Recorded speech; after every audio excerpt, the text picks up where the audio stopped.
gitu ya. Ya begitulah ya. Baik, Bapak Ibu semuanya yang di sini tentu lurus-lurus aja, nggak perlu ya ikutan berbisnis yang begituan ya. Tapi yang mungkin mau kerjasama sama saya nanti bisa hubungi saya setelah ini ya. Oh enggak, ngawur. Enggak ya. Baik, Bapak Ibu semuanya, kita lanjut ya. Dan tadi udah sempat kata-kata Kasdo tuh jangan sampai Anda menyangka ini ada konser dangdut ya. Saya bukan Vildan, benar. Karena ada yang mirip-miripin, Bu. Pak ya. Katanya kalau yang genre masak-masak itu katanya, wah ini Lord Adi nih, Chef Adi katanya gitu. Kalau yang senang dangdut, wah ini kayaknya kok ketemu Vildan ya hari ini gitu. Tapi ada juga yang tadi mungkin sering menonton murotal, Masya Allah ini kok kita ditemani sama Muzamil gitu ya. Baik Pak Bu sekalian, meskipun mirip dengan Muzamil, tapi mungkin yang hari ini bukan Muzamil Hasballah, tapi Muzamil Insya Allah ya. Oke, sudah ya cukup perkenalannya Bapak Ibu semuanya. Kita lanjut nih ke materi yang sesungguhnya. Baik Bapak Ibu sekalian, kembali kami ucapkan selamat Hari Guru, dan ketemu dengan para guru, saya nih harus punya semangat yang double. Karena ketemu sama orang-orang yang menyebarkan ilmu Allah. Karena salah satu hadis favorit saya nih Bapak Ibu. Salah satu hadis favorit saya. Dalam salah satu hadis Rasulullah pernah bersabda, sesungguhnya Allah, para malaikatnya, penduduk langit dan bumi, sampai pun semut di sarangnya dan ikan di lautan, turut mendoakan kebaikan kepada orang yang mengajarkan kebaikan pada manusia. Ini adalah para guru Bapak Ibu. Ini hadis ini untuk Anda Bapak Ibu, untuk para guru. Kebayang Allah, para malaikat, para penduduk langit dan bumi, semut, bahkan ikan yang ada di lautan. Ada berapa triliun Bapak Ibu semuanya, itu makhluk Allah semua itu gitu ya. Mendoakan kebaikan untuk kita. Untuk Anda Bapak Ibu yang menyebarkan ilmu Allah. Maka berbahagialah peran yang saat ini kita lalui, ini peran yang sangat-sangat mulia. Setiap hari kita disolawatin. Dan mudah-mudahan seperti kata Kasdo tadi, ini adalah profesi surgawi Bapak Ibu semuanya. Tidak hanya mengejar dunia saja, tapi insya Allah kalau kita lurus niat ikhlas karena Allah, ini adalah profesi akhirat gitu ya. Yang ganjarannya bukan dari CEO, bukan dari owners, bukan dari investor gitu ya, tapi ganjarannya ini langsung dari Allah. Insya Allah ya. Baik, Bapak Ibu semuanya, maka profesi saat ini tentu tidak cukup menjadi profesi yang kita lakukan begitu-begitu aja. Nah, kita perlu meningkatkan kompetensi kita supaya profesi ini betul-betul berdampak, betul-betul menghadirkan manfaat buat siswa. Sungguhnya. Iya, betul ya. Maka hari ini kita belajar terkait dengan menjadi guru rasa coach. Bapak Ibu semuanya, dulu ya, ketika saya belajar dulu di Aceh nih Bapak Ibu, itu guru menjadi center of knowledge, center of innovation. Semua informasi, semua ilmu itu disampaikan oleh guru.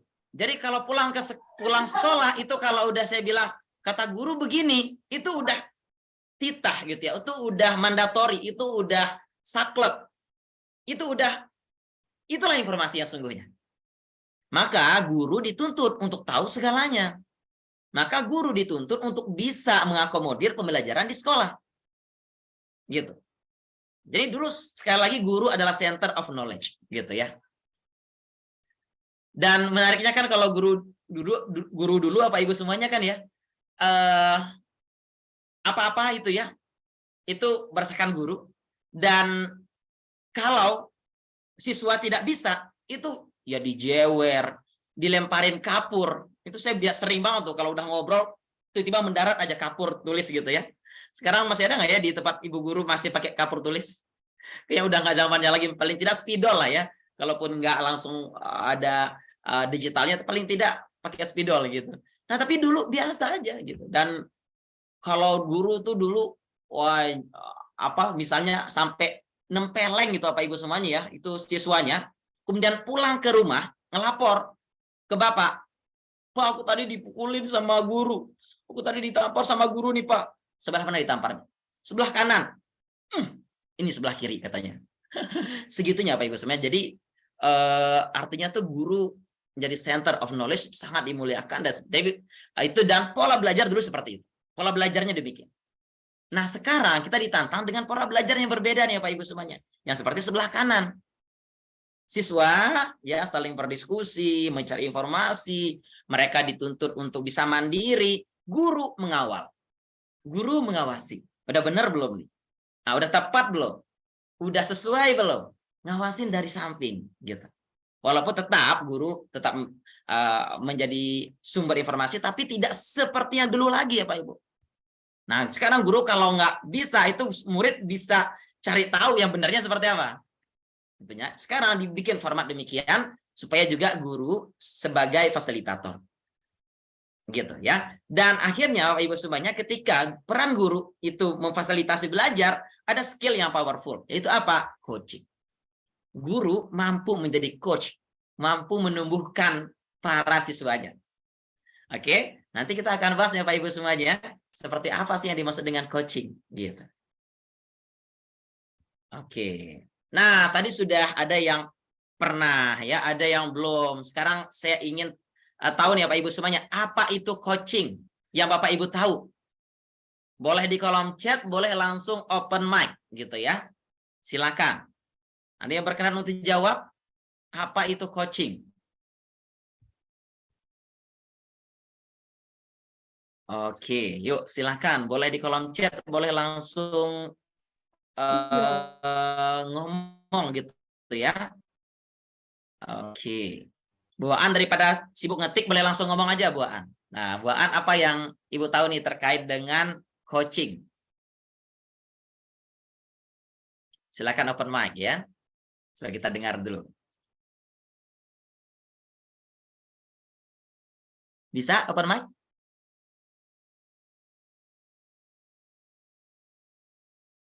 Oke, coba kita nanya ke Bu Rince. Rince ya Bu ya, sapanya Bu? Ya. Ya. Ya Kak. Oke, apa Bu yang Ibu ketahui terkait dengan coaching? Iya, kalau coaching yang saya tanya, coach itu dari pembina ya, berarti pembinaan kali ya. Oke, pembinaan gitu ya. Jadi kalau ada siswa yang tidak bisa dibina, diapain Bu? Pembina. Pembina bukan berarti, artinya kalau menurut saya bukan berarti guru yang tidak bisa dibina harus dibina. Artinya kan anak-anak ini kan mereka ini bisa berkembang sesuai dengan apa yang kita arahkan kan.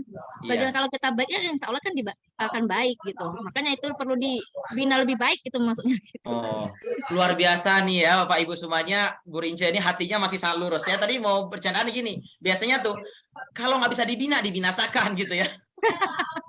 Nah, beliau tuh nggak ada katanya harus terus dibina nanti, gitu. Iya, nanti di penjara nanti. Ya, alhamdulillah ya. Luar biasa. Baik, makasih Bu Rince. Sekarang coba kita coba tanya ke Pak Zurisman nih coba. Baik, Pak. Nih, beliau ya, apa yang Bapak ketahui Pak terkait dengan coaching, Pak? Kalau coaching itu adalah orang yang berpengalaman dalam suatu bidang. Oke, berpengalaman suatu bidang. Terus itu aja Pak. Oh gitu. Jadi mungkin kita sering dengerin ya, coach sepak bola, coach bisnis. Berarti itu orang yang berpengalaman di sepak bola, orang yang berpengalaman di bisnis, kurang lebih gitu Pak? Iya betul Pak. Betul Pak. Orang yang berpengalaman dalam bidang tersebut. Oke, siap ya. Bapak Ibu semuanya. Nah, apa yang disampaikan oleh Bu Rince, Pak Zurisman itu udah benar gitu ya. Tapi sekarang coba kita tilik lagi secara definisi dalam pengembangan orangnya. Apa itu sih teknik coaching gitu ya. Nah, kita sering dengar ya Pak Ibu semuanya ya, istilah-istilah begini nih. Ya, training, sering dengar ya. Kemudian mentoring. Sering dengar ya. Ada juga motivating. Wah, tuh. Ada yang sering dengar juga coaching. Ada juga mungkin directing. Ini beda-beda nih Pak Ibu semuanya. Ya, ada training, ada mentoring, motivating gitu. Ada coaching, ada directing. Itu teknik pengembangan orang, tapi ada juga macam-macam, nanti ada consulting gitu ya. Ada konseling. Betul sekali betul Bu. Ya ada konseling gitu. Nah, ini beragam definisi. Oke, tadi udah disampaikan coaching kalau tadi kata sahabat kita yang sudah ngomong gitu ya. Oh, ternyata proses Postnerling, membina. Pak. Ya, Pak. Ada postnerling. Ya, banyak ya link-link yang lain ya Pak ya. Terakhirnya pusing Pak, mungkin Pak. Oke, baik. Nah, Bapak Ibu semuanya, oh ternyata di kolom chat ada tadi ini ada Pak Herlambang bilang, ternyata coaching itu hubungan kemitraan guna memaksimalkan potensi personal. Wah, ini sepertinya udah ngambil certified coach juga nih ya. Oke, nanti kita akan detailkan ya, tapi sangat relate ya dan sudah cukup menjawab apa yang disampaikan oleh Pak Herlambang di kolom chat ya Pak Ibu semuanya. Oke, nah untuk memahami ini ya Pak Ibu semuanya, kita lihat ada sebuah diagram ya. Jadi manusia itu Bapak Ibu semuanya, siswa kita itu ada yang motivasinya tinggi, ada yang kemudian kita lihat dari dua diagram, motivasinya dan knowledge-nya, pengetahuannya. Jadi kalau dalam dunia corporate karyawan itu ada kita tinjau dari sisi motivasinya, ada yang kita tinjau dari sisi knowledge-nya, skill-nya, kompetensinya, gitu ya.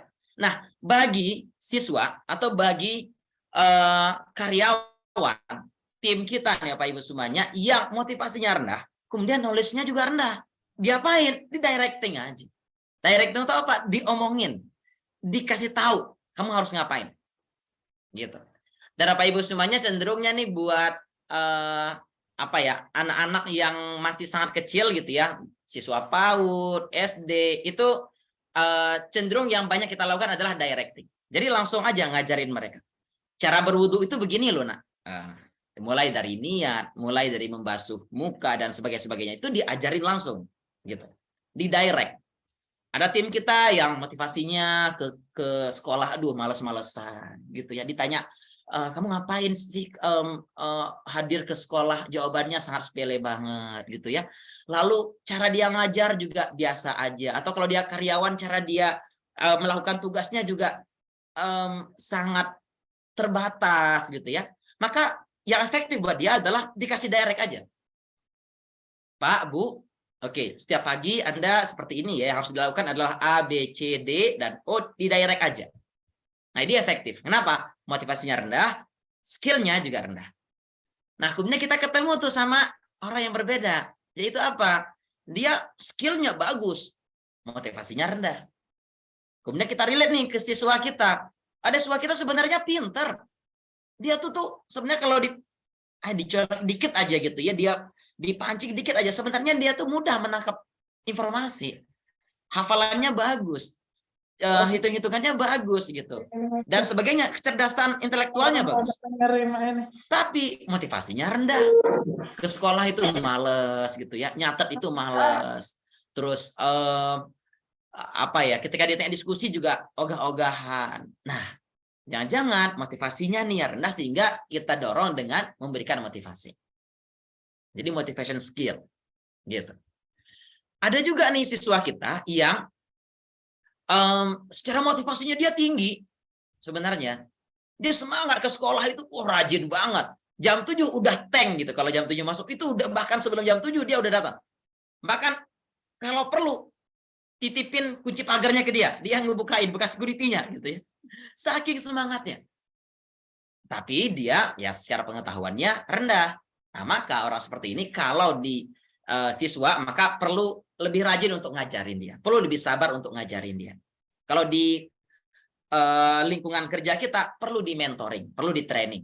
Ada orang yang nggak bisa nih misalnya mengoperasikan komputer, tapi dia punya semangat untuk bisa belajar, bisa ngerti komputer, maka di mentoring atau di training.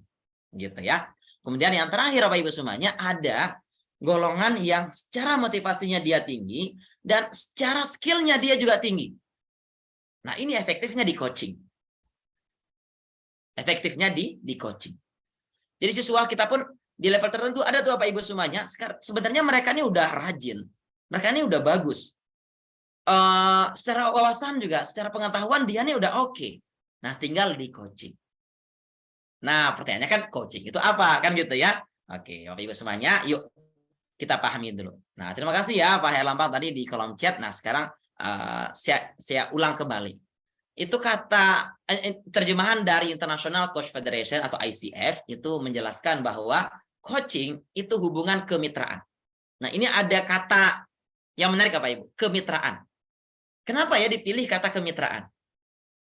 Nah, coaching ini Bapak Ibu semuanya ternyata dia tuh akan efektif, akan powerful kalau ada kesetaraan yang terjadi. Jadi ada peran memang antara coach dan coachee dan mereka sebenarnya setara. Maka disebut dengan kemitraan. Gitu. Melalui proses kreatif. Satu, ya, yang perlu kita ingat adalah melalui proses kreatif dan memprovokasi pikiran, ya, yang menginspirasi coachee. Jadi kalau di sini, kalau Anda sebagai guru ya memprovokasi siswa. Untuk apa? Mendapatkan hasil memuaskan dalam kehidupan personal maupun profesional. Artinya dalam mereka menjalankan peran mereka sebagai siswa itu jadi maksimal. Oke. Jadi sekali lagi Bapak Ibu semuanya, kalau kita nggak pinter-pinter banget, bisa nggak jadi coach? Bisa. Kita nggak ngerti-ngerti banget, bisa nggak jadi coach? Bisa. Dan Bapak Ibu semuanya, tadi mungkin agak sedikit berbeda ya. Terjemahannya tadi dengan sampaikan bahwa oh ternyata coach itu tuh orang yang ahli di bidang tertentu. Nah, ternyata dalam definisi ini tidak harus ahli. Ahli dinilai tambah, tapi tidak harus. Karena nanti tekniknya tuh unik ya. Tekniknya itu bukan ngajarin, ada teknik yang akan kita pelajari nanti. So sekali Bapak Ibu semuanya, begitu siswa kita saat ini yang sangat mudah mengakses informasi di handphone mereka, di gadget mereka gitu ya. Bahkan bisa jadi Bapak Ibu semuanya mereka lebih pintar sebenarnya dari kita gitu ya. Mereka lebih update dari kita. Mereka lebih cepat tahu sesuatu daripada kita. Mungkin ini self talk ke saya juga ya, self reflection buat saya Bapak Ibu semuanya. Ketika saya ngambil studi Indonesia, ya kita belajar, salah satu poin pembelajarannya adalah sastra dulu di kampus. Itu yang dihadirkan sebagai contoh-contoh oleh dosen-dosen saya, itu banyaknya menggunakan case-case yang udah lama. Pujangga Baru gitu ya. Masanya ya bahkan Buya Hamka dibahas karyanya beliau. Oke sih nggak masalah. Tapi sekarang udah update banget loh. Sekarang ada banyak informasi terbaru gitu loh. Kan kita agak gemas juga ya. Artinya bukan kemudian menyalahkan kurikulum tersebut, bukan, tapi perlu lebih update dan siswa lebih cepat update daripada kita. Kita perlu sadari itu Bapak Ibu. Nah, dalam teknik coaching akhirnya kita nanti bisa memfasilitasi mereka, tidak perlu nyuapin terus-menerus. Nah, tapi mereka bisa berkembang dengan sendirinya dengan kita fasilitasi. Sekali lagi ini cenderung untuk para guru yang mendampingi belajar anak remaja ya, remaja ke atas ya Pak Ibu. Mulai dari mungkin kelas 5 SD udah bisa ya diajak diskusi kayak gini ya. Kelas 5, SMP, SMA gitu. Tapi skill ini nggak harus kita pakai untuk mengajar aja. Jadi yang menarik adalah ketika kita belajar teknik coaching malah yang kepake nanti Bapak Ibu semuanya untuk orang di sekitar kita.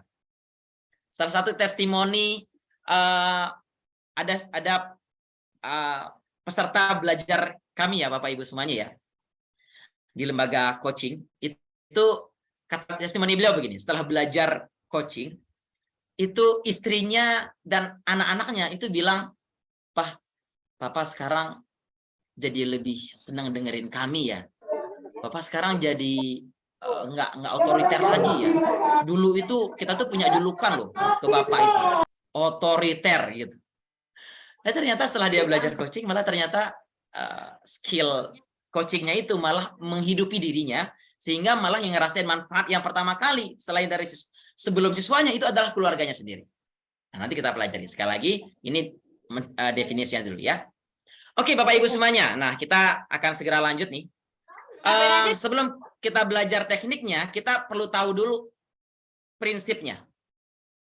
Apa itu prinsip Kawandra? Mungkin Bapak Ibu semuanya bertanya-tanya gitu ya. Apa itu prinsip? Nah, cara menjelaskan prinsip, oke, saya ingin ajak Bapak Ibu semuanya untuk yang percaya dengan kata-kata ini, silakan raise hand.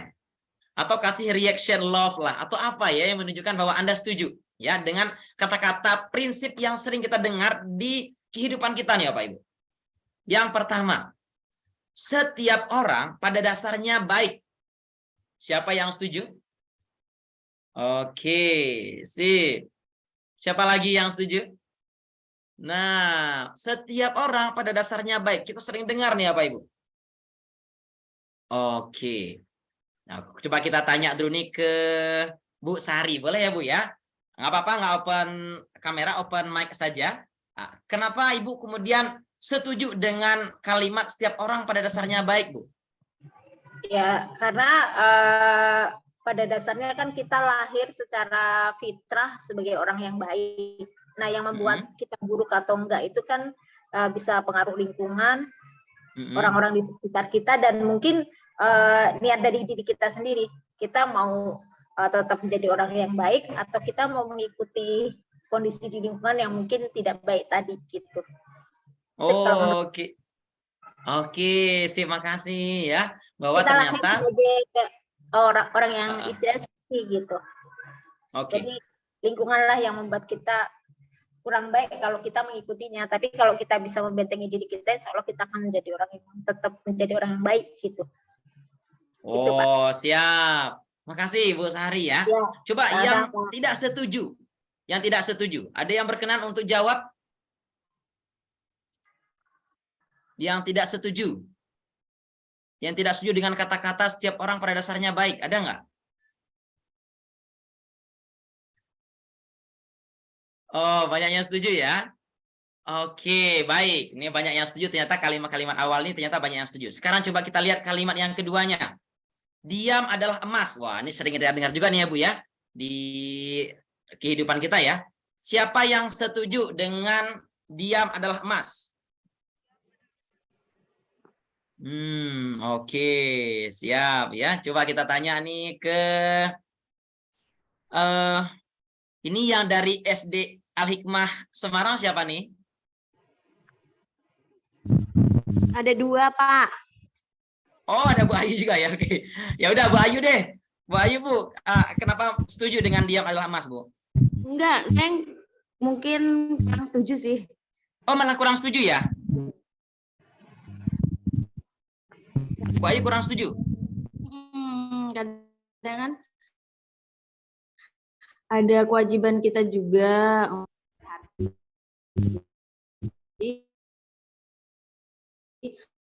Kalau di itu kan jadi kita yang bisa diartikan begitu. Oh ya ya ya. Jadi kalau ada ini yang memegang teguh hadis ini ya, idza ra'a minkum munkaran fayughayyiruhu biyadihi wa bilisanihi wa biqalbihi gitu ya. Oh jadi kalau lihat kemungkaran, kalau ada sesuatu yang bisa diintervensi ya, ya jangan diem, ya omongin aja langsung gitu ya. Oke, siap. Yang tidak setuju. Oh, yang setuju tadi. Yang setuju tadi di sini coba kita nanya ke Bu Dea deh ya. Nah, Bu Dea udah raise hand juga nih. Kenapa nih Bu setuju dengan diam adalah emas?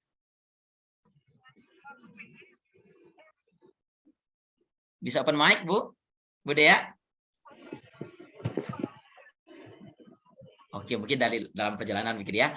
Oke, sip. Nah, kita coba lihat lagi Bapak Ibu semuanya. Cantik itu relatif. Wah, ini buat ibu-ibu nih coba. Kira-kira setuju atau enggak nih dengan kalimat yang sering kita dengar nih? Cantik itu relatif. Setuju. Oh, langsung tuh ibu emak-emak nih langsung semua setuju gitu ya. Oke. Waduh, nih Pak Zurisman ini ada istrinya sebelah atau gimana nih? Kok bisa ikutan setuju juga nih? Iya, Pak. Kenapa setuju, Pak? Karena memang di dalam hadis Nabi juga dikatakan janganlah engkau melihat dari paras dan bentuk, tapi lihatlah dari hati seseorang. Jadi kalau untuk dari penampilan itu cantik itu adalah relatif mungkin itu, Pak. Masya Allah tuh ibu-ibu dibelain ya sama Pak Ustadz ini ya. Masya Allah pakai hadis lagi. Waduh, saya nggak bisa ngelak lagi nih. Udahlah ngikut ya. Cantik itu relatif ya. Oke ya. Nah, terakhir nih ya, jika orang lain bisa, saya pasti bisa. Nah, ini biasanya nih mulai tarik ulur di sini nih. Coba, yang tidak setuju sekarang yang raise hand. Jika orang lain bisa, saya pasti bisa. Yang tidak setuju. Oh, Bu Rince nggak setuju, Bu? Kenapa, Bu, kalau gitu? Kalau saya, jika orang lain bisa, saya belum tentu bisa. Karena setiap orang itu kan diberikan bakat dan minatnya masing-masing ya. Ketika saya melihat orang, misalnya contohnya saja orang bisa naik tebing misalnya ya, saya belum tentu bisa karena mungkin saya punya faktor takut ketinggian gitu. Jadi untuk jika orang lain bisa, saya belum tentu bisa. Oh, Kalau itu saya. siap. Makasih ya Bu Rince ya. Saya kira tadi jawabannya gini, kalau orang lain bisa kenapa harus saya gitu ya. Kita sering dengar juga ya. Oke, yang setuju satu lagi nih, coba kita tanya yang setuju. Siapa yang setuju di sini ya? Oke, ini dari Aceh nih, boleh. Sorry, coba ada Bu Uti tadi udah angkat tangan belum ya? Bu Uti kira-kira setuju atau enggak nih dengan kalimat ini? Oke, coba yang raise hand dulu deh ya. Ada Bu Nazmi ya? Atau siapanya Bu Ros nih, Bu? Belum bisa open mic? Oke, sip ya. Ya, Bapak Ibu semuanya. Jadi kalimat-kalimat ini nih beragam banget nih. Ada yang setuju, ada yang enggak, ada yang setuju, ada yang enggak. Gitu. Tapi coba kita perhatikan ya, Bapak Jan. Bagian terakhir aja. Ketika kita meyakini bahwa jika orang lain bisa, saya pasti bisa, maka orang yang meyakini ini dia akan all out gitu untuk mencapai sesuatu yang dia ngelihat orang lain tuh, wah saya pingin deh jadi dia. Kemudian dia all out karena dia meyakini bahwa kita itu terlahir dalam kondisi sama, semuanya sama, dibekali kompetensi yang sama, ya kenapa enggak gitu ya? Kalau dia bisa, kenapa saya tidak bisa? Nah, jadi kemudian dia akan mendorong dirinya sekuat tenaga untuk bisa seperti orang lain. Nah, ada juga yang kemudian tidak setuju dengan kalimat ini. Ketika dia tidak setuju, maka boleh jadi cara dia melihat begini. Orang tuh terlahir unik loh. Orang tuh terlahir dengan kompetensinya masing-masing loh. Jadi kalau orang lain bisa, ya saya juga bisa, tapi di kompetensi yang lain. Kalau orang lain hebat, saya juga sebenarnya hebat, tapi mungkin tidak harus sama seperti dia. Nah, itu kata Bu Rince tadi, gitu ya. Tapi apa salah nggak orang yang kemudian meyakini bahwa jika orang lain bisa, saya pasti bisa? Enggak salah juga, sama-sama benar, gitu ya. Hanya saja diyakini bahwa ketika prinsip ini dipegang, ada dorongan perilaku yang berbeda antara yang meyakini dan yang tidak meyakini. Gitu. Oke ya. Sip, sekarang nah kita butuh tahu nih, apa sih prinsip coaching? Kalau tadi debatable nih Bapak Ibu, ya. Nah, kalau prinsip coaching ini harus kita sepakati dulu supaya how to-nya atau langkah-langkah coachingnya itu jadi powerful. Oke. Jadi apa itu prinsip? Ya adalah pedoman yang diyakini benar dan menjadi dasar berpikir, memutuskan, dan bertindak. Seperti tadi yang saya jelaskan ya. Nah, sekarang kita masuk ke prinsip coachingnya nih Bapak Ibu. Yang pertama, segalanya mungkin hanya perlu diketahui caranya.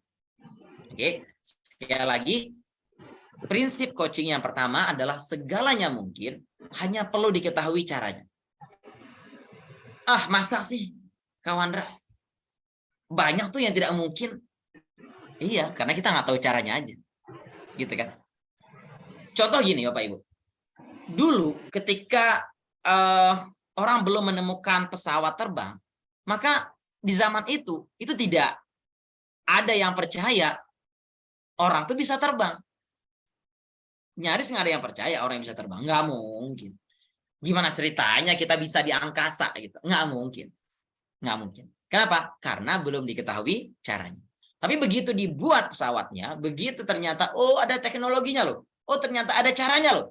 Begitu ternyata besi bisa terbang dan bisa mengangkut manusia, baru orang kemudian yakin, oh iya ya, bisa ya ternyata ya. Gitu.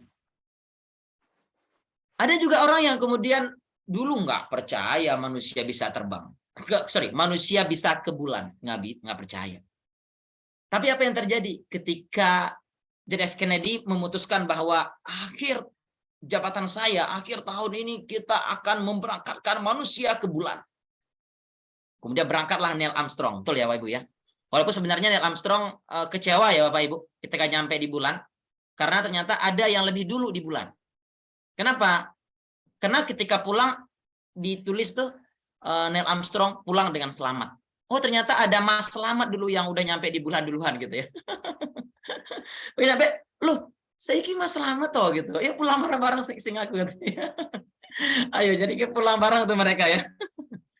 Nah, Bapak Ibu semua dulu nggak ada yang nyangka orang bisa ke bulan, tapi begitu tahu caranya, oh ternyata diyakini.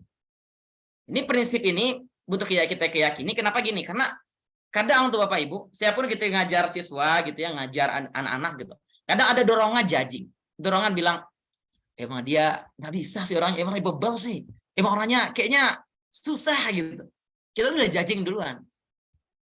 Jadi bukan dianya yang nggak mungkin pintar, bukan dianya yang nggak mungkin bisa, bukan dianya yang nggak mungkin sesuatu apa ya yang Anda ajarkan kepada mereka, bukan nggak mungkin, tapi belum tahu caranya, gitu ya, belum tahu caranya. Ini mungkin relate dengan kisahnya Umar bin Khattab, Bapak Ibu.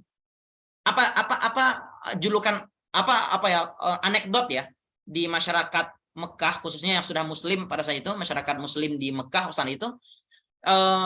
Anekdotnya gini, nggak mungkin lah Umar masuk Islam. Kalau Umar masuk Islam itu ibarat ada dua riwayat ya. Ada yang bilang begini, ada yang bilang riwayat pertama itu bilang kalau Umar masuk Islam, unta juga masuk Islam. Kan nggak mungkin gitu ya, nggak mungkin unta bersyahadat kan ya, nggak mungkin asyhadu alla, nggak mungkin kan. Begitulah tidak mungkinnya Umar. Ternyata juga ada yang kemudian riwayat yang lain mengatakan nggak mungkin Umar itu masuk Islam. Itu ibarat unta dimasukin ke dalam jarum gitu, ke dalam lubang jarum, nggak mungkin. Tapi ternyata bukan tidak mungkin, tapi belum tahu caranya. Nah, belum tahu aja cara gimana ngedakwahin Umar. Tapi begitu berhasil tersentuh Umarnya, gitu ya, begitu Umar tersentuh ternyata bisa. Nah, itu mungkin relate dengan peran kita sebagai coach ya Pak Ibu ya. Jadi harus kita yakinin dulu nih prinsip ini.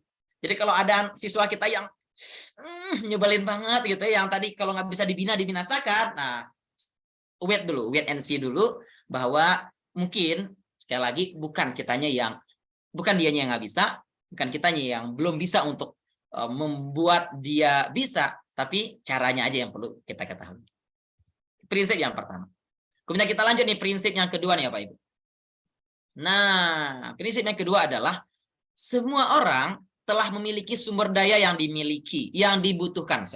Telah memiliki semua sumber daya yang dibutuhkan. Jadi kalau kita stuck, biasanya kita bilang gini, ya aku sih nggak disupport sih. Ya lagian dananya nggak ada. Ya lagian fasilitasnya terbatas. Nah, jadi selalu orang tuh nggak moving forward gitu ya, nggak maju karena dia fokus pada sesuatu yang dia nggak punya, Bapak Ibu. Emang dulu Mark Zuckerberg udah dengan segala fasilitas PC-nya, timnya, strateginya, dan sebagainya. Emang se-komplit itu dia punya dulu untuk membangun Facebook? Enggak kan? Enggak. Berawal dari kamarnya, di laptopnya sendiri, dibikin portal khusus untuk mahasiswa Harvard, untuk bisa saling terkoneksi satu sama lain. Bahkan dia waktu itu nge-benchmarknya dengan Friendster waktu itu. Nah, jadi seorang Mark Zuckerberg sekalipun itu tidak punya resources yang cukup ya, yang seperti kita lihat ini. Tapi fokusnya bukan pada yang dia tidak punya, fokusnya pada yang dia punya. Apa yang dia punya?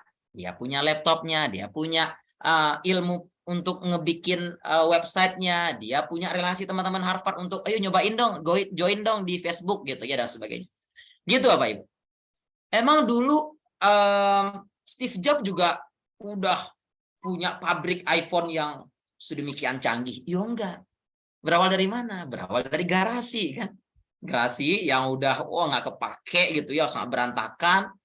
Kemudian diajak temannya namanya Steve Wozniak, lo kan jago nih Steve bikin program gitu ya. Wah, mereka bikin program bareng-bareng. Steve Jobs-nya yang jago jualan, yang jago nyari investor, kayak gitu terus tuh. Berawal dari resources yang terbatas. Nah, jadi sebenarnya Pak Ibu semuanya, kalau kita mau sukses sebenarnya resources-nya itu udah ada. Udah ada. Tinggal kita manfaatinnya seperti apa. Oke? Jadi sekali lagi, nggak boleh cari alasan, nggak boleh blaming, nyalahin orang, nggak boleh mencari pembenaran untuk menyembunyikan effort kita di balik tidak punya resource. Nggak boleh. Jadi effort harus gencar terus karena sekali lagi prinsipnya kita yakini resources-nya kita udah punya. Nah, kita relate-kan nih dengan perankan sebagai guru. Bapak Ibu semuanya, siswa kita itu sebenarnya udah pinter, udah mampu, punya motivasi tinggi, gitu-gitu. Sebenarnya dia udah punya segala resources untuk dia sukses. Tinggal gimana cara untuk memanfaatkan resources tersebut, kan gitu. Oke, sip. Yang ketiga nih Bapak Ibu semuanya, selalu ada niat baik dalam setiap perilaku. Nah, kalau tadi itu banyak yang setuju ya bahwa setiap orang itu sebenarnya baik, gitu ya, terlahir baik. Nah, kalau udah banyak setuju, jadi saya yakin ini prinsip ini sudah kita yakin. Even begini ya, koruptor sekalipun. Itu kalau ditanya, Pak, kok tega-teganya ya Bapak ya tilep uang rakyat ya Pak? Kenapa Anda korupsi Pak? Dia bilang gini, ya soalnya istri saya ingin dibeliin tas Hermes Mas. Tas Hermes, harganya 30 juta. Ya gimana ya, saya mau tidak mau nih harus korupsi. Beliin hadiah buat istri baik nggak? Iya baik. Tinggal bilang ke dia, oh caranya nggak gitu loh Pak. Gitu. Caranya bukan korupsi uang rakyat kan gitu. Kenapa Pak ingin korupsi? Ya saya tuh pingin 7 turunan nggak habis-habis uang saya. Oh ya bagus, menyiapkan turunan yang berdaya yang tidak pernah kere gitu ya, mewarisi keturunan yang kekayaannya itu awet gitu, 7 turunan. Baik nggak? Baik, tapi caranya nggak kayak gitu. Mencuri sekalipun, coba Anda tanya ke yang mencuri, pasti dia akan jawab sesuatu yang baik. Ingin memenuhi kebutuhan anaknya, ingin beli mobil kah, ingin apa-apa, ingin bahkan mungkin traktir pacarnya gitu ya. Baik nggak? Ya baik, traktir orang baik, tapi caranya nggak kayak gitu. Nah, coaching Bapak Ibu semuanya harus kita yakini 3 poin ini. Ya, segalanya mungkin, hanya soal caranya gimana. Kita udah punya semuanya kebutuhan yang kita butuhkan untuk mencapai apa yang kita ingin. Dan setiap perilaku itu pasti ada intensi positifnya. Gitu ya. Sip. Oke, kita lanjut ya Pak Ibu semuanya. Nah, kita baru akan masuk ke tekniknya, teknik coachingnya. Bapak Ibu semuanya, sebenarnya kalau kita belajar coaching tentu ada berbagai poin dulu ya yang kita akan asah ya. Mulai dari prinsip, kemudian ada prasyarat coaching, ada basic skill, ada tools dan modelnya gitu ya. Mungkin Bapak Ibu yang udah pernah ambil training coaching itu mungkin udah pernah belajar paket komplitnya. Tapi karena waktu terbatas, jadi kita pilih hari ini kita asah terkait dengan skillnya. Oke, basic skill seorang coach ada 2 saja Bapak Ibu. Ya, pertama empathic listening, jadi kemampuan mendengarkan, atau powerful listening, jadi apapun ya. Ada yang kemudian menerjemahkannya powerful listening boleh, active listening oke, empathic listening sama aja. Gitu. Yang penting adalah kemampuan mendengarkan. Dan yang kedua adalah kemampuan bertanya. Nah, jadi ini 2 paket selayaknya mata uang ya, selayaknya 2 sisi koin gitu. Jadi empathic listening, powerful question ini 2 skill yang harus dimiliki oleh seorang coach supaya proses coachingnya berdampak. Oke, jadi ada 2, empathic listening, kedua powerful question. Nah, kita bahas yang pertama nih Pak Ibu semuanya, empathic listening. Kita kan sering dengar ada seminar, ada training gitu ya, public speaking gitu, communication skill, bagaimana cara tampil di depan yang menarik, bagaimana cara memprovokasi orang, presentation skill, berbagai macam kemampuan berbicara dilatih. Tapi jarang kita berlatih mendengarkan. Padahal Bapak Ibu semuanya, orang yang mampu mendengar dengan baik itu powerful banget. Powerful banget. Ada satu cerita ya di Britania Raya. Ada 2 orang kandidat Perdana Menteri yang saat itu 2 suara buat mereka itu tuh kompetitif banget gitu ya. Kompetitif banget. Jadi 2 tokoh di Britania Raya waktu itu begitu dicalonkan jadi Perdana Menteri, itu keduanya itu orang tuh masih tebak-tebak buah manggis gitu ya. Siapa ya kira-kira? Siapa ya kira-kira gitu. Nah, sampai titik baliknya begini. ada salah satu wanita yang kemudian memang ya mengambil peran untuk makan malam bersama dengan kedua orang ini. Tapi dengan jadwal yang berbeda tentunya. Gitu ya, dengan jadwal yang berbeda. Oke, satu waktu dia makan malam ngobrol-ngobrol dengan, mohon maaf kalau namanya saya lupa Bapak Ibu semuanya ya. Ada salah satu namanya itu adalah Benjamin Israeli. Jadi ini tokoh kita semua. Satu lagi saya lupa. Jadi anggap aja si A dengan satu lagi Benjamin Israeli namanya. Nah, begitu dia makan malam dengan si Perdana Menteri A ini. Dia makan sebagainya, ngobrol-ngobrol sebagainya. Nah, selesai dari makan malam itu, wartawan tuh nodongin, "Mike, dapat Anda terkait dengan si A?" Kemudian wanita itu bilang, "Dia adalah seorang lelaki paling cerdas di Britania Raya ini." Dia bilang itu. Nah, beberapa waktu kemudian si wanita ini makan malam dengan si Benjamin. Oh, begitu dia udah ngobrol, makan malam sebagainya dengan Benjamin ini, begitu selesai, nah wartawan datang lagi kepada wanita itu, kemudian menyodorkan mic lagi, nanya lagi. Apa pendapat Anda terkait dengan sosok Benjamin? Apa kata si wanita ini? Dia membuat saya merasa sebagai wanita paling cerdas di Britania Raya. Lihat dua jawaban apa ini. Pertama dia jawab, dia adalah seorang lelaki paling cerdas di Britania Raya. Jawaban yang kedua, dia mampu membuat saya merasa sebagai wanita paling cerdas di Britania Raya. Kira-kira Bapak Ibu, begitu dua highlight ini muncul gitu ya, dua jawaban dari sosok ini yang saat itu berkompetisi untuk menjadi Perdana Menteri, siapa yang juaranya? Siapa yang terpilih? Benjamin. Iya, betul. Yang terpilih ada Benjamin. Dan dari jawabannya kita udah bisa tebak kan bahwa Benjamin dalam percakapan itu bukan sedang menasehati, berorasi, menyampaikan visi misinya, menjelaskan segala macam yang dia punya gitu. Artinya dia sedang menunjukkan kecerdasannya. Yang tadi yang melakukan itu. Apa yang dia lakukan Bapak Ibu semuanya? Dia ternyata hadir untuk mendengarkan, memberikan apresiasi, mengatakan, wah, you are great, wah, you amazing, dan sebagainya, sehingga orang yang ada di hadapannya merasa bahwa dia adalah orang paling cerdas saat itu. Dan ternyata kemampuan mendengarkan ini tadi jarang-jarang kita latih nih Bapak Ibu. Oke, kita coba latih singkat ya, nanti beberapa poin yang perlu kita lakukan saat kita mempraktekkan empathic listening. Nah, untuk mengetahui apa sih empathic listening, kita butuh tahu dulu nih Bapak Ibu semuanya, ada 5 tingkatan mendengar. Oke. Tingkatan yang pertama itu mengabaikan. Jadi dengerin, tapi apa sih gitu ya. Dia nggak pay attention. Jadi dia tuh, ya tadi nggak dengerin sebenarnya. Memang orangnya di depan dia, tapi dia nggak dengerin.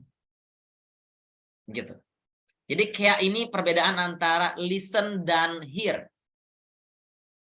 Oh, ini yang poin kedua ya, berpura-pura tadi ini ya. Ada listen dan hear, Pak Ibu, dalam bahasa Inggris itu. Memang dalam bahasa Indonesia itu cenderung dimaknai satu kata yaitu mendengar. Gitu. Tapi akhirnya ada perbedaannya ketika mendengar dan mendengarkan, kan beda ya. Jadi kalau hear atau mendengar itu kayak saya ini sekarang nih Pak Ibu semuanya. Nah ini saya dengar tuh ada suara motor lewat gitu. Ada suara angin gitu. Tapi saya tidak mendengarkan. Saya dengar aja. Oh, saya di rumah gitu, saya dengar anak saya lagi main di ruang tamu. Gitu. Nah itu saya dengar. Tapi tidak mendengarkan. Apa bedanya mendengarkan? Mendengarkan itu saya jadi pay attention gitu. Saya dengerin. Ini si abang lagi ngapain ya sama si adik? Oh iya. Oh oke. Nah itu saya jadi mendengarkan tuh jadinya. Ketika saya tadi motor lewat, memang saya dengar suara motor, tapi begitu saya coba dengerin gitu, mendengarkan, oh kayaknya nih motornya Pak ini deh. Karena saya sering dengar suara itu misalnya. Nah, maka yang kedua ini tuh, itu jatuhnya ke hear tadi nih Bapak Ibu. Jadi terlihat mendengarkan, tapi dia tuh sebenarnya pikirannya kemana-mana gitu ya. Jadi nggak listen. Oke? Nah kita naik yang ketiga, mendengarkan secara selektif. Jadi terkadang ya Pak Ibu, kalau kita lagi dengerin orang, kita tuh suka ngomong juga ya, self talk kita tuh di dalam hati kita tuh, dalam pikiran kita tuh lagi ngomong juga sebenarnya. Dia lagi cerita gitu ya. Bu, kemarin Bu, waktu jalan-jalan ya, saya tuh dibeli es krim sama bos saya tuh. Oh, itu enak banget. Itu kayaknya es krim paling enak deh yang pernah saya rasain. Itu dalam pikiran saya tuh, dalam pikiran kita itu di saat mendengarkan, di saat itu juga kayak enak dari mana? Enakan ini kali, enakan itu kali. Nah, lo belum rasain aja yang di sini. Lo belum. Oh, gitu-gitu. Jadi kita tuh udah self talk sendiri sebenarnya. Sehingga apa yang terjadi? Kita hanya ingin mendengar sesuatu yang buat kita menarik. Yang nggak menarik kita abai aja. Dia lagi cerita terkait dengan, wah ini yang buat penyuka drakor gitu ya. Wah, begitu ngomongin tema drakor, wah dia tuh, oh iya bener, waduh, oh nyambung banget. Tapi begitu ngomongin, misalnya dia nggak suka bola, kemudian tiba-tiba orangnya ngomongin Piala Dunia gitu ya, jadi bete gitu. Jadi kalaupun mendengar tapi tidak mendengarkan lagi. Nah, ini milih-milih. Ini level yang ketiga. Nah, ada level yang keempat nih Pak Ibu semuanya, mendengarkan penuh perhatian. Nah, jadi emang benar. Jadi dia di depan, kemudian menganggukkan kepala, kemudian, oh gitu ya, oh, oke. Ya, jadi dia udah penuh perhatian tuh, untuk level yang keempat. Dan harapan kita buat para coach nih, Bapak Ibu yang di sini, minimal banget nih kita di level 4 ini nih. Tapi ada level yang terakhir yang powerful. Apa itu? Nah, level yang kelima, namanya empathic listening. Mendengarkan dengan niat memahami sudut pandang bicara. Lihat, Bapak Ibu semua. Jadi bukan hanya mendengarkan lalu menangkap kata-kata yang ada ya, atau mencoba memahami percakapannya. Enggak, dia bahkan mencoba memahami sudut pandang. Sehingga mampu benar-benar berempati terhadap apa yang sedang dihadapi. Gitu ya. Contoh misalnya nih Bapak Ibu. Contoh misalnya ya, saya kemudian baru pulang dari kantor, kemudian istri di rumah, ternyata dia tadi tuh scrolling tempat makan yang cozy gitu. Kemudian dia bilang gini, kan dia manggil saya abang gitu ya, bang, coba deh lihat deh, sambil liatin handphone Instagram gitu ya, coba lihat ini deh, lucu ya tempatnya ya, tuh ada lampu-lampunya, terus ada kolam ikannya juga tuh beranak-anak kayaknya. Seru juga tuh sambil ngasih makan ikan gitu ya. Tuh hidangannya juga enak-enak deh kayaknya. Bu, kira-kira kalau istri ngomong begitu, apa maknanya itu Bu? Pengen diajak. Kalau misalnya saya kemudian tidak mendengar dengan empatik gitu ya. Saya mungkin di level 4, saya cuma dengerin ya, oh ya lucu ya, lucu, benar, ya, gitu aja gitu. Sampai akhir percakapan istri saya udah ngomporin lagi, bilang lagi, oh ini ya, dan deket loh ternyata ya bang ya, nggak jauh-jauh banget loh dari rumah kita, nggak jauh-jauh ya, udah gitu aja, nggak ada respon yang lain gitu ya, pasti akan sangat menyebalkan percakapan malam itu Bapak Ibu. Tapi coba bayangin kalau kemudian saya mencoba untuk hadir dengan level mendengarkan yang kelima, empathic listening. Bahkan nggak perlu panjang-panjang lagi. Oh, weekend nanti ya Bun ya, kita ke sana ya.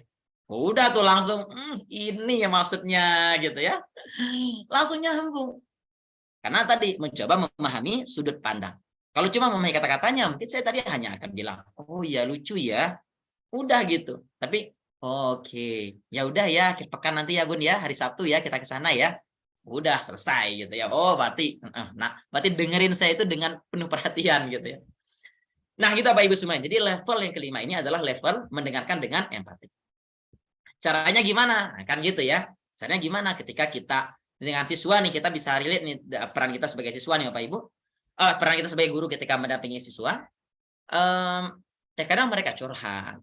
Kadang ada kalanya kita panggil mereka, kenapa gitu ya. Ada kalanya kita ingin mengasah kemampuan mereka dengan mendengarkan mereka terlebih dahulu. Oke, jadi mendengar level yang kelima kita setnya. Melihat bukan hanya mendengar lalu kemudian mengkritisi, gitu aja nggak bisa kamu. Kemarin udah dicoba, masa sekarang mau coba itu lagi? Kemarin, wah gitu, kita langsung judging. di sini nih gitu ya. Oh, bukan level 4 lagi tuh, bahkan mungkin bisa di level 3 gitu ya, selektif aja dengarnya. Enggak, kita level yang kelima. Yaitu jadi kita lihat sudut pandang dia. Kita pahami sudut pandang dia. Makanya Bapak Ibu semuanya, nanti kita belajar nih tekniknya. Ya ini empathic listening tadi, yang mendengarkan hingga mampu memahami apa yang disampaikan kawan bicara, baik secara intelektual maupun emosional. Sorry, suaranya sepertinya cukup keras ya. Sebentar, Bapak Ibu. Oh, atau belum kedengeran ya? Oh, coba. Oh ya, share sound-nya belum. Oke, Bapak Ibu, kita dengar sebuah cuplikan sebentar ya. Bagaimana betapa powerful-nya ketika seseorang itu mendengar dengan penuh empati, dengan penuh perhatian, dengan memahami sudut pandang, melihat sisi emosionalnya juga. Coba kita perhatikan video berikut ini. To show this, we took two men, Mr. Nice and Mr. Nasty. Oke, ada tuan yang baik, ada tuan yang jahat gitu ya. Then we asked several volunteers to meet them and discuss different subjects. Favorite films? Yeah, well, got plenty of those. You go first. What the volunteers didn't know was that while Mr. Nice was being friendly and warm, Be careful. You've been a lot. Mr. Nasty was being as negative and as difficult as possible. Philadelphia Story. Yeah. Didn't like that very much. No, Not really. But crucially, both Mr. Nice and Mr. Nasty have been asked to deliberately move their bodies in specific ways. So you got any more favourites? While cameras watched for a response in the volunteers that would reveal what was going on in their mind. Well, a bit of a one. good in terms of priority. Yeah. Gradually, as the conversations developed, an extraordinary thing began to happen. I didn't. The volunteers with Mr. Nice gradually began to copy him. They kind of used those well, and the acting was so good. They kind of all got away with it. And the other ones, Last of the Mohicans. No, I didn't see I mean, God, I shouldn't. There's no reason to suggest that we should like that. But there's some. Meanwhile, those with Mr. Nasty didn't copy him at all. Well, I'm really enjoying 24 at the moment. Have you seen that? Saw it once. Yeah, I didn't like it very much. No? No. And I think it's the sort of thing I like going to the cinema with myself. Because the volunteers like Mr. I Nice, mean, some people say they like to, share the. their mind prompted them to mimic him. No, I often go by myself. A subconscious attempt to strengthen the bond between them. Because I've been in the business. Well, that's what everyone says. It's fantastic. Get used to it. Yeah, you don't really. I think if you do it, it's very difficult.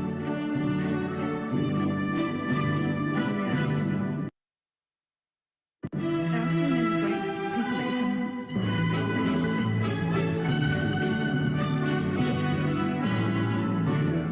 Fantastic. I saw Raymond Holmes. Did you? Yeah. Did you speak to him? Oke, bahkan nanti di level tertentu Bapak Ibu, kalau kita tuh udah pay attention banget gitu ya, bahkan gerakan kita itu di mirror sama kawan bicara kita. Jadi kita udah nyaman banget ya hadir buat dia, udah dengerin dia, maka nanti secara spontan orang yang di depan kita itu nge-mirror yang tadi kita lihat ya. Nah itu udah arti kenyamanan. Tapi begitu kita trial aja, kita cerita sebagainya, terus demenin dia ngomong, kemudian kita mencoba untuk menggerakkan sesuatu, tapi dia nggak copy sama sekali, nggak nge-mirror sama sekali. Wah, kita perlu tanya tuh, wah jangan-jangan sayanya belum bisa menghadirkan diri seutuhnya gitu untuk dengerin dia gitu ya. Nah, itu salah satu indikatornya. Oke, sip. Nah, baru sekarang kemudian kita pahami apa cara yang bisa kita tempuh untuk menjadi seorang pendengar yang sangat baik. Yang pertama adalah hadir penuh Bapak Ibu semuanya. Jadi kalau bahasa Inggrisnya adalah presence gitu ya. Be presence. Be presence itu kan hadir secara utuh. Tapi ada lagi terjemahan dari be presence, lebih naik lagi adalah be silence. Be silence ini tadi, kita tuh mendengarkan orang tanpa sibuk dengan pikiran diri kita sendiri. Jadi kadang kita tidak mampu menangkap percakapannya dengan utuh, tidak mampu menghadirkan rasa empati kita dengan utuh, karena kitanya juga ngomong di dalam diri kita. Nah ini kita silence Bapak Ibu. Yang gumuruh dalam diri kita itu kita silence. Ibarat begini Bapak Ibu. Kalau itu tenang, gitu ya. Riaknya nggak banyak. Suara-suara juga senyap. Maka tetes air yang jatuh ke danau itu akan terasa.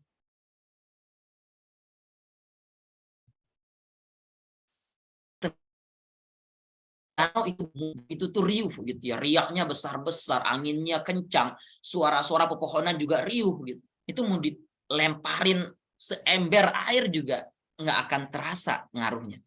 Nah, kalau kita dengerin dengan ketenangan tadi itu ya, dengan silence, mendengar dengan penuh kesadaran, maka ekspresi mikro aja dari orang yang sedang kita ajak ngobrol itu ketertangkap Bapak Ibu oleh kita. Misalnya ya, ketika kita tanya gini, Pak, kan kita udah 10 tahun ya kerja bareng-bareng. Sebenarnya apa sih yang membuat Bapak tetap betah gitu ya kerja bareng di sekolah kita ini, Pak? Nah, lihat Bu, ketika dia kemudian bilang ekspresinya nih, oh, jadi bilang berdehem, kemudian dia menatap ke atas gitu ya, kemudian ada gestur yang berpindah. Itu buat orang yang mendengar dengan silence, dengan presence dan silence, dia akan menangkap ekspresi itu. Dia akan menangkap, oh ternyata ada sesuatu yang ingin disampaikan itu yang mungkin agak berat gitu ya. Gitu. Nah itu kita tangkap. Dan itu kemampuan coach mendengarkan, di situ tuh poinnya. Jadi mendengar emosinya juga gitu ya. Dia baru akan cerita, ngomong sebagainya. Nah gitu. Jadi kemampuan kita menangkap micro expression, emotion dan sebagainya itu ketika kitanya terlebih dahulu silence dengan jiwa kita terlebih dahulu. Oke. Caranya gimana biar kita hadir penuh? Tidak multitasking, ya. Body language-nya terbuka, jadi nggak boleh nunduk gitu ya. Kemudian males gitu. Ini nggak terbuka gitu ya. Orang tuh nggak semangat juga untuk cerita kita. Gitu. Nah, respon dengan anggukan. Ya tentu nggak perlu. Orang juga jadi bete kan. Angguk sewajarnya, gitu ya. Oh ya. Saya paham, Pak. Ya. Nah, gitu sekali munculin seperti itu supaya kita supaya orang tuh menyadari bahwa gue didengar gitu. Kalibrasi dengan intonasi. Nah, jadi kalau dia kemudian nada bercerita sesuatu yang sedih gitu ya. Nah, kita juga tentu meresponnya dengan oke. Saya sangat paham, Pak, dengan apa yang dirasakan saat ini. Bukan oh iya sedih ya Pak ternyata ya kalau begitu ya. Nggak nyambung gitu kan. Kalibrasi dengan intonasi yang pas di mereka.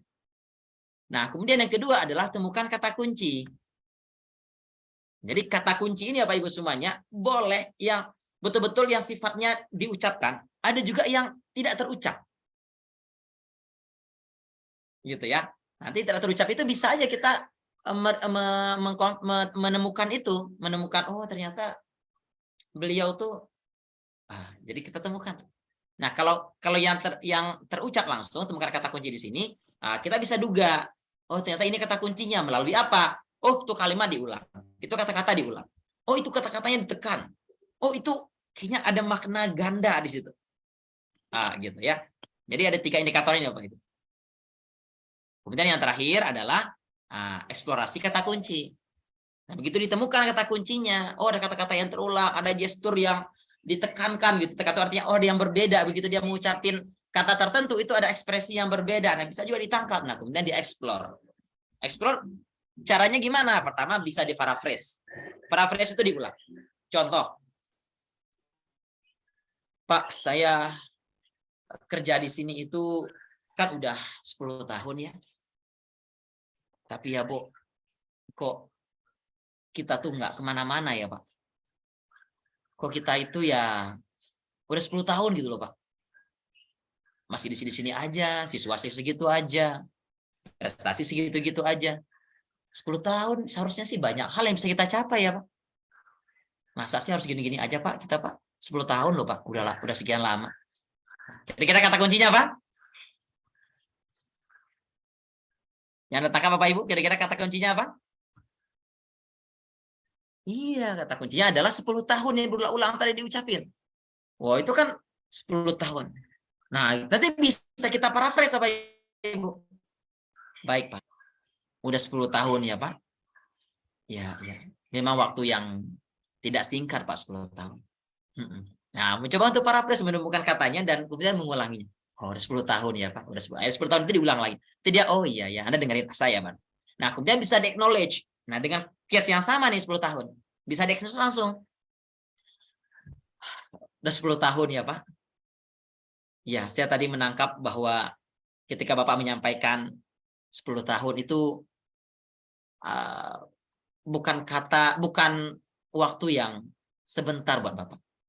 Harusnya memang kita udah mencapai banyak hal ya, Pak. Tapi sebelumnya terima kasih ya, Pak. Udah 10 tahun kita mengasuh siswa-siswa kita, membesarkan sekolah kita. Makasih ya, Pak. Nah, di acknowledge seperti itu. Jadi 10 tahunnya itu, nah bisa di acknowledge itu diapresiasi gitu ya, diakui gitu. Nah, kemudian yang terakhir di clarify dan probing question. Clarify itu artinya misalnya 10 tahun tadi. Nah, anggap aja kita belum memahami seutuhnya. Bisa di-clarify. Tadi Bapak menyebutkan 10 tahun. 10 tahun itu waktu yang seperti apa sih, Pak? Buat Bapak, Pak? Oh, dia akan cerita. 10 tahun itu waktu yang sangat lama loh, Pak.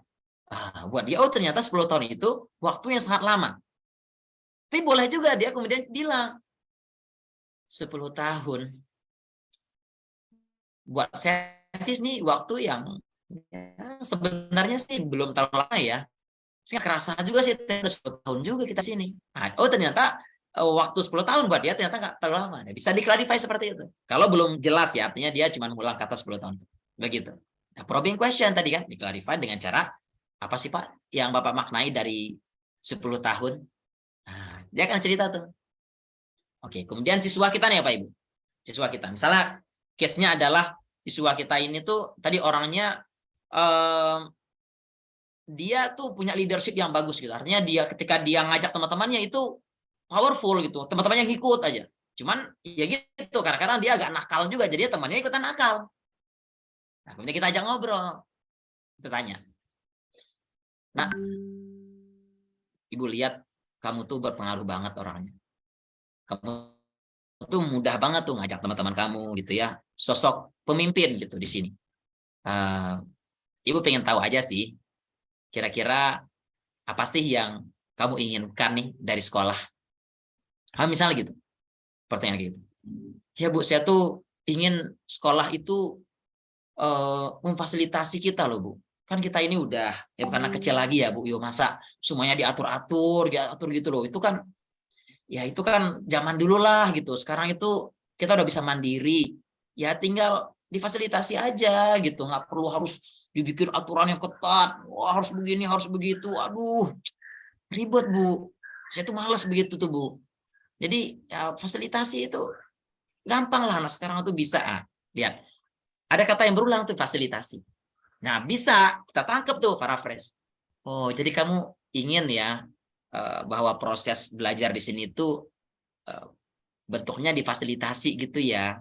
Nah, iya Bu, jadi belajar kita tuh bentuknya guru-guru tuh fasilitasi kita aja. Oh, dia akan cerita lagi. Atau di-clarify, maksud kamu difasilitasi itu gimana ya? Dia akan cerita lagi. Nah itu, jadi ketika kita menemukan kata kuncinya, nah kita bisa paraphrase, acknowledge, dan clarify. Oke, sip, itu dia Pak Ibu. Tentu kalau waktunya lama kita akan praktek ya, tapi sekali lagi mudah-mudahan setidaknya kita dapat gambaran umum dulu aja seperti apa menjadi seorang coach yang mampu mendengar dengan baik. Oke, sip. Nah kita masuk ke skill yang kedua nih ya Pak Ibu. Kalau tadi sudah kita bahas terkait dengan empathic listening, maka yang berikutnya kita akan bahas terkait dengan powerful question. Ya, oke, powerful question. Nah ini juga kadang jarang kita bahas nih ya Pak Ibu. Saya dulu ketika belum ngambil sertifikasi coaching juga jarang ngomongin terkait dengan ternyata ada seni bertanya gitu ya. Saya jadi ingat ada teman saya tuh cerita, jadi dia punya dosen gitu ya. Jadi dosennya itu tuh ketika nguji mahasiswanya itu bukan dengan menjawab pertanyaan, malah mereka diminta untuk ya ketemu sama beliau, kemudian mahasiswanya nanya ke beliau. Nah, nilainya itu berdasarkan kualitas pertanyaan. Oh begitu ya. Ternyata dengan bertanya seseorang itu bisa memahami kedalaman ilmunya. Ya, kita bisa lihat ya di seminar-seminar atau di workshop-workshop nih Bapak Ibu, moderator yang menguasai panggung, menguasai materi, itu cenderung pertanyaannya itu nggak receh gitu. Pertanyaan itu berbobot. Sederhana lagi ya Pak Ibu semua. Saya ini kan selain training kan juga punya peternakan ya. Saya punya peternakan kambing domba gitu. Jadi kalau Bapak Ibu nih siapa tahu ya ada program berkurban ya di sekolahnya ya, bisa lah nanti kita kerjasama supply kambingnya dari sini gitu ya. Nah, jadi kalau saya ikut seminar peternakan nih Pak Ibu, nanti terlihat tuh mana orang yang masih newbie dalam peternakan, mana yang udah jago gitu, mana yang udah expert. Dari segi mana? Dari segi dia bertanya. Nah, contoh ada satu waktu kita belajar sama-sama di Jogja waktu itu. Nah, teman saya baru nih, baru mulai beternak gitu ya. Pertanyaannya lebih kurang begini. Kira-kira pakan yang cukup untuk 1 ekor kambing itu berapa ya, Pak? Coba.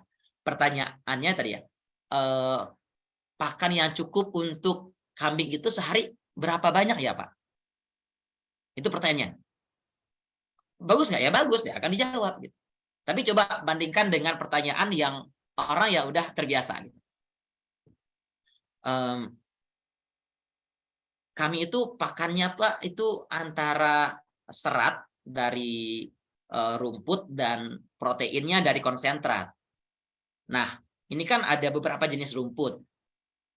Rumput apa ya Pak yang paling banyak mengandung protein? Yang ya kalau diberikan itu jadinya nggak perlu banyak tapi dia jadi maksimal pertumbuhan. Nah, coba lihat. Pertanyaan yang pertama itu dasar banget kan, berapa banyak gitu. Udah gitu aja. Tapi orang yang udah lama peternak, dia akan elaborasi pertanyaannya yang lebih dalam lagi. Gitu. Pertanyaan dasar lagi tuh misalnya. Kalau dikawinkan itu domba harus ada waktu tertentu atau bisa dikoloniin aja ya rame-rame begitu ya. Nah, itu pertanyaan orang dasar tuh. Nanti kalau orang expert, pertanyaannya akan begini, lebih kurang. Supaya proses inseminasi buatan buat domba itu akurasinya bisa lebih dari 90%, itu caranya gimana ya Pak? Nah, itu udah mulai agak tinggi. Jadi sekali lagi powerful question itu juga powerful Bapak Ibu semuanya kalau kita bisa tahu cara bertanyanya gitu ya. Oke. Siap, kita coba lanjut Bapak Ibu. Nah, ini juga relate dengan kata salah satu filsuf ya, Eugene Ionesco. Katanya, is not the answer that enlightens, but the question. Jadi bukan jawaban yang mencerahkan gitu ya, tapi pertanyaan. Gitu. Nah, ini relate dengan pembahasan kita terkait dengan powerful question. Ada beberapa kriteria Bapak Ibu untuk mampu menjadi seorang yang bisa atau menguasai powerful question. Yang pertama adalah pertanyaan terbuka. Jadi pertanyaan terbuka itu syaratnya itu apa atau bagaimana Pak Ibu. Jadi kalau pertanyaannya apakah gitu ya, kemudian siapa, di mana itu, atau bahkan mengajukan ini atau itu, nah itu udah close question nanti. Jadi baiknya powerful question itu terbuka. Contoh dari belajar kita minggu lalu nak, apa yang anak-anak, apa yang kalian pelajari, apa yang kalian masih ingat, itu terbuka. Pak, hasil review performance kita bulan lalu itu seperti ini. Nah, bagaimana Bapak melihat hasil performance Bapak di bulan lalu? Bagaimana? Oke gitu ya. Jadi apa, bagaimana itu terbuka. Oke. Kemudian yang kedua adalah pertanyaan tertutup. Nah, ini nggak boleh artinya. Jadi bukan pertanyaan tertutup. Jadi pertanyaan tertutup tadi itu. Bisa nggak ya Pak? Kita tuh bikin strategi X. Nah, bisa atau tidak? Ya udah, close question. Tidak bisa, Bu. Udah. Assalamualaikum warahmatullahi wabarakatuh. Selesai gitu kan. Atau tadi pertanyaannya udah bisa pertanyaan yes nor question itu close ended question. Nah, atau pertanyaan yang tidak boleh juga adalah pertanyaan yang menggiring. Yang menggiring tadi itu yang ada ataunya. Pak, kira-kira kita baiknya itu membuat program yang seperti A atau yang seperti B ya? Itu pertanyaan udah menggiring. A atau B. Nah, seorang coach mencoba untuk menjauhi pertanyaan itu. Atau menghakimi. Sepertinya langkah-langkah kita ini tidak tepat zaman sekarang. Betul begitu, Pak? Wah, udah mulai menghakimi itu. Ya, nah, jadi tidak boleh menghakimi. Nah, jadi ini syarat-syaratnya Bapak Ibu semuanya ya. Dan definisi dan contohnya nih. Open-ended question itu pertanyaan dengan jawaban yang memerlukan pemikiran, perenungan, konsep, prinsip, prosedur, dan lain-lain. Nah, contohnya, apa cara terbaik untuk meningkatkan kinerja Anda? Untuk siswa kita, bisa nggak kita ajukan? Bisa. Apa cara yang terbaik yang bisa membuat kita mencapai nilai 9 lebih? Nanti siswanya jawab, gitu. Ya, harus belajar, Pak. Oh, harus belajar. Gimana tuh belajarnya? Ya, pulang dari sekolah, paling nggak pernahlah buka buku juga, jangan sampai cuman diem aja gitu di tas atau di rak buku. Oh, oke. Pernah dibuka gitu ya. Gimana tuh proses belajar kita dengan ngebuka buku di rumah? Ya, malam hari lah mungkin ya, Pak. Oh, terus aja dielaborasi, mereka aja nanti yang menemukan caranya, gitu. Jadi nggak perlu kita dikte, kalian harus belajar lagi ya. Oh, dengan cara pertanyaan powerful ini, mereka bisa dengan sendirinya menemukan, iya ya, saya harus seperti ini ya. Oh iya, saya harus begini ya. Gitu. Nah, bagaimana Anda mengatur waktu Anda? Nah, gitu kan. Oke, gimana caranya agar kita tidak terlambat? Bisa tanyakan gitu. Daripada kita dikte, Anda harus bangun tidur sebagainya. Wah, buat anak SMA, SMP gitu ya, coba aja tanyakan kepada mereka. Oke, adik-adik, oke anak-anak, ini hari ini banyak yang terlambat. Apa yang butuh kita lakukan supaya besok tidak ada yang terlambat lagi? Udah mereka aja yang mikir, Pak. Harus begini, Pak. Bahkan, kita kasih reward and punishment, Pak. Yang datang duluan dapat poin, yang terlambat nanti dapat hukuman. Itu mereka yang munculin gitu. Ya udah jalanin aja. Oke ya, deal ya, setuju ya. Udah tuh. Gitu ya. Nah, dan kemudian tidak boleh close ended. Close ended itu adalah pertanyaan yang jawabannya berupa ya atau tidak, bersifat pilihan atau berupa fakta, siapa, di mana, jam berapa gitu ya. Boleh sih nanya siapa, di mana, jam berapa kayak gitu, boleh aja, kapan, boleh aja, tapi itu sifatnya lanjutan. Bukan pertanyaan utama gitu ya. Kita butuh sih Pak untuk membuat jadwal piket kelas. Oke. Kapan itu mau dibikin? Kayaknya besok bisa, Pak. Nah, gitu. Jadi bisa dengan pertanyaan kapan, tapi bukan pertanyaan utamanya. Pertanyaan utamanya adalah gimana caranya supaya kita tidak lagi terlambat, misalnya. Contohnya, Anda mau sukses atau tidak? Ini close-ended question. Anda mau makan daging tempe atau ayam? Nah, ini udah juga close-ended ya. Siapa teman yang bantu Anda sukses? Ini siapa tadi? Tapi sekali boleh siapa, tapi sifatnya lanjutan.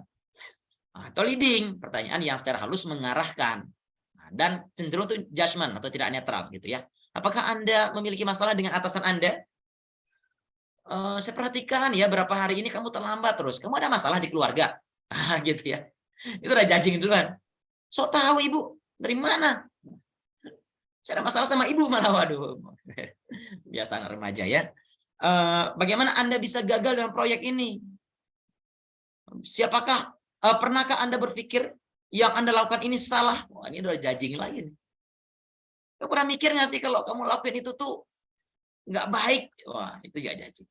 Ya, jadi perlu agak jauh-jauh dengan itu. Oke, itu dia Pak Ibu semuanya untuk gambaran umumnya. Dan waktu kita juga sebenarnya sudah hampir habis ya. Oke, saya persilakan terlebih dulu Pak Ibu kalau ada yang ingin dieksplor ya, yang ingin ditanyakan, silakan. Ini ada waktu sekitar 10 menit sebelum kita betul-betul mengakhirinya. Oke. Saya ulang sedikit ya, Bapak Ibu, bahwa teknik coaching itu adalah teknik untuk mengembangkan orang lain yang mana itu berada pada yang lebih efektif ketika motivasinya tinggi, skillnya tinggi di coaching, gitu. Kemudian kita perlu pahami bahwa dalam coaching itu hubungan kemitraan, jadi bukan lagi hubungan bos dan anak buah gitu ya, tapi hubungan kemitraan. Nah itu mindsetnya harus didudukkan. Kemudian tadi kita udah belajar 3 prinsipnya, bahwa segala sesuatu mungkin, hanya soal caranya aja gimana. Kemudian semua orang itu punya resources yang dia butuhkan untuk mencapai apa yang dia inginkan. Dan yang terakhir dari prinsipnya adalah yang terakhir adalah ada niat yang baik di balik semua perilaku. Nah kan gitu ya. Nah kemudian kita belajar 2 caranya, empathic listening dan powerful question. Oke, itu dia Pak Ibu semuanya terlebih dahulu. Ada yang ingin didiskusikan? Ini tampilan apa nih, Kasdo? Saya kurang tahu juga ini Kak Andra. Sebentar. Oke. Apakah kita bisa edit di sini untuk mengisi apa ingin ditanyakan gitu ya? Tapi kalau ada yang langsung aja ya, boleh raise hand atau menulis di kolom chat, silakan. Bentar, ini kenapa ya? Oke, mungkin bisa di close ini ya, share screen-nya ya. Assalamualaikum warahmatullahi wabarakatuh. Waalaikumsalam warahmatullahi wabarakatuh, Bu Ida. Begini, Kos, saya mau Ya. tanya, bagaimana cara menghadapi anak yang kalau kita ajarin itu dia selalu ngeyel gitu. Misalkannya kita bertanya, lalu jawabnya, misalkannya buntut atau apa gitu ya, atau misalkannya kuping gitu. Padahal yang ditanyakan bukan yang itu gitu. Oke. Gitu aja Ini dulu. untuk siswa kelas siswa berapa, Bu? SD. Buat Kelas? SD. Buat SD kelas 2. Oh, kelas 2 ya. Terima kasih. Assalamualaikum warahmatullahi wabarakatuh. Waalaikumsalam Bu Ida. Ya. Ya ini buat guru-guru yang mengajar untuk kelas bawah memang butuh kelapangan dada yang lebih dibandingkan mungkin ini ya profesi yang lain ya Pak Ibu ya, karena ya harus banyak difasilitasi siswanya gitu ya. Oke, pertama kita tadi prinsipnya harus diyakini dulu ya bahwa segala sesuatu itu bisa, hanya soal caranya aja. Nah itu dulu. Kemudian caranya gimana kan gitu ya Bu ya? Gimana caranya supaya siswanya itu nyambung gitu, kita ditanya apa jawabnya apa gitu ya Bu Ida ya. Kalau dalam teknik coaching ini, jadi ada yang namanya prasyarat coaching gitu Bu. Prasyarat coaching itu ada trust and intimacy. Trust itu dia percaya kepada kita bahwa ini adalah guru saya yang punya niat baik, yang ingin mengembangkan saya, lebih kurang begitu. Dan dia punya intimacy. Intimacy itu artinya kedekatan. Nah, dia ingin ngobrol terbuka gitu ya. Nah, itu syaratnya. Nah, ketika ada anak-anak kecil yang responnya tidak sesuai dengan harapan kita, nah coba kita cek dulu kitanya dulu, Bu. Cek kitanya dulu. Artinya kita sudah jadi teman baik buat dia belum ya? Kita sudah menghadirkan kepercayaan dia belum ya? Kita sudah bikin dia nyaman belum ya? Kita udah dekat belum sama dia ya gitu. Nah, kalau belum, nah boleh aja bercanda-bercanda dia itu tuh menunjukkan kita belum dapetin trust dan respect dia. Kita belum dapetin itu gitu. Nah, ini angle positif supaya kita nggak nyalahin dia ya Bu, gitu ya. Ini kita sebagai guru juga harus punya framing ini, nggak boleh kok susah banget sih, siswa kok begini sih, jangan. Kita coba introspeksi kira-kira apa yang perlu aku tingkatin kan gitu, saya tingkatin. Nah mungkin itu dulu nih dari sudut pandang sebagai guru, ngecek dulu apakah dia sudah memang nyaman dengan kita, sudah trust dengan kita, dan apakah dia niatnya untuk bercandaan itu juga seperti apa gitu ya, kita cek gitu. Kemudian yang kedua, ya mungkin memang namanya anak-anak ya, jadi ya emang harus butuh no baper lah gitu ya Bu ya, no baper.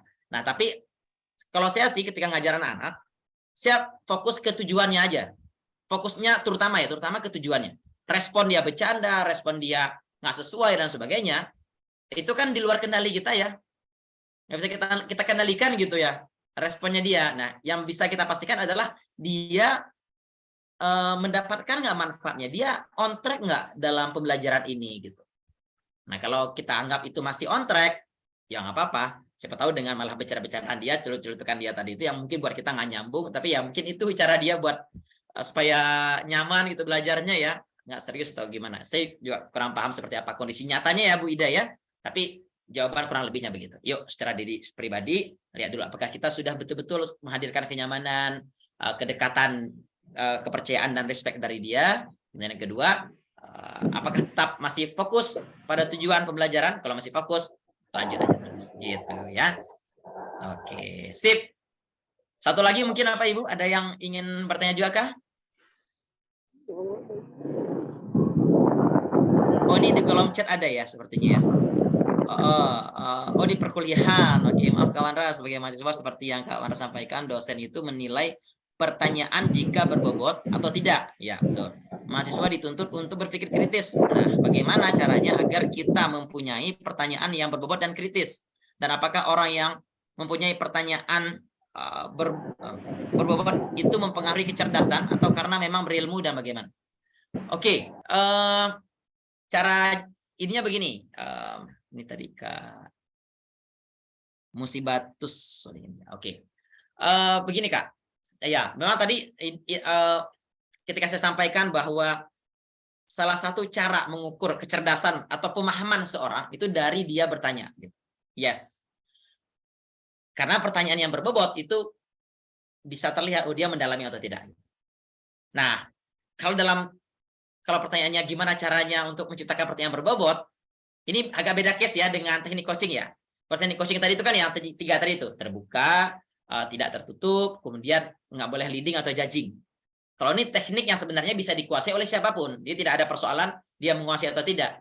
Makanya karena kemitraan, jadi saya yang basicnya bukan di dunia pertambangan misalnya, nge-coach karyawan tambang, bisa nggak? Yo bisa, karena ya kita setara, artinya saya berperan sebagai coachnya dia, tidak harus saya kuasai pertambangannya, tapi hanya nilai tambah aja, sehingga percakapannya jadi lebih intens gitu ya. Nah, kalau gimana caranya pertanyaannya berbobot ya memang harus belajar sih ya. Artinya ya ini kayak ini ya, gimana caranya menjadi seorang penulis yang baik, yang menjadi seorang pembaca yang baik dulu, kan gitu. Seorang penulis yang baik lahir dari pembaca yang baik, kan gitu ya. Seorang guru yang baik lahir dari siswa yang baik dulunya, kan gitu. Ya pertanyaan yang baik lahir dari mana? Pemahaman yang baik ya. Caranya adalah terus belajar aja Kak, dipelajari, nanti kemudian terbiasa untuk mungkin menyiapkan pertanyaan gitu ya. Kita berpikir ala filsuf gitu ya. Berpikirnya tadi kenapa, bagaimana, apa gitu. Jadi asah kemampuan kita atau pemahaman kita dengan mengkritisi. Setiap yang kita baca itu kita kritisi. Jadi jangan diterima gitu aja tapi dikritisi. Nanti kalau terlatih nanti itu cenderung kita udah terlatih untuk mengajukan pertanyaan yang kritis juga. Gini gitu ya. Oke, baik. Cukup kira-kira Pak Ibu semuanya ya. Nah, terakhir dari saya, tadi sudah kita pelajari tekniknya. Insya Allah nanti untuk materi dan recordingnya mungkin nanti akan dikirim. Nanti untuk materi saya insya Allah saya kirimkan juga ya. Silakan Bapak Ibu nanti manfaatkan dengan baik. Oke. Ya, Bapak Ibu semuanya, di akhir perjumpaan ini karena bertemu dengan para guru, saya ingin memutarkan sebuah video yang sampai saat ini saya tidak pernah bosan gitu ya melihat video ini. Dan mudah-mudahan juga merefresh, menyuntikkan energi buat kita melalui sebuah tayangan yang menurut saya sangat banyak pembelajaran yang bisa kita petik sebagai peran kita sebagai seorang guru. Terakhir ya, mari sama-sama kita simak.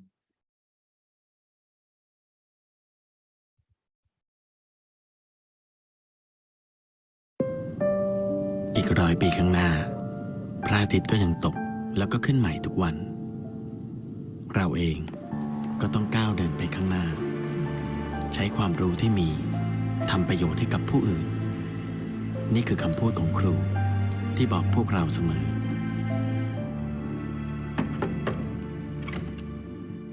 อ้าวหมอนพ สวัสดีครับอาจารย์เป็นไงบ้างครับ อาจารย์ว่าอาจารย์หายดีแล้ว ผลแลบมัน อาจารย์เป็นหมอเหมือนกัน จะกลับไปออกข้อสอบให้เด็ก ครับ ไปห้องน้ำ ครับ มา เดี๋ยวผมช่วยเดี๋ยวช่วยนิดนึงนะครับ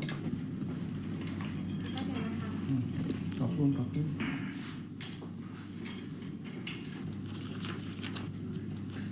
อ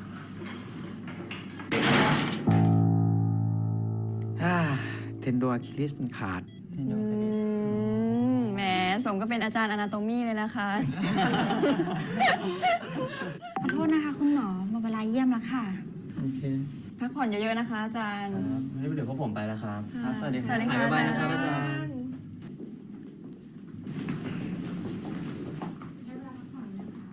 ขอบคุณครับ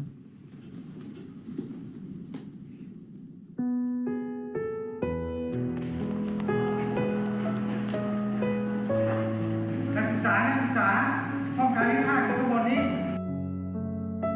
วันนี้นะครับ เป็นวันแรกที่นักศึกษาแพทย์กำลังศึกษาวิชากายวิภาคศาสตร์โดยอาศัยร่างกายของอาจารย์ใหญ่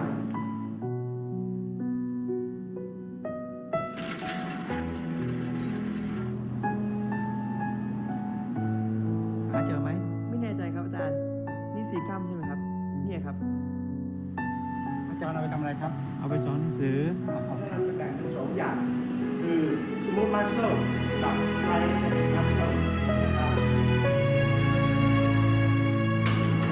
คุณไปเที่ยวไหนมาฮะ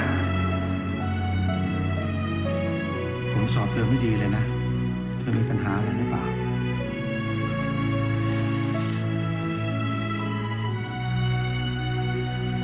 ลงไปไหนอ่ะ อ้าว ไม่รู้ดิ นิติเขาหายไปไหน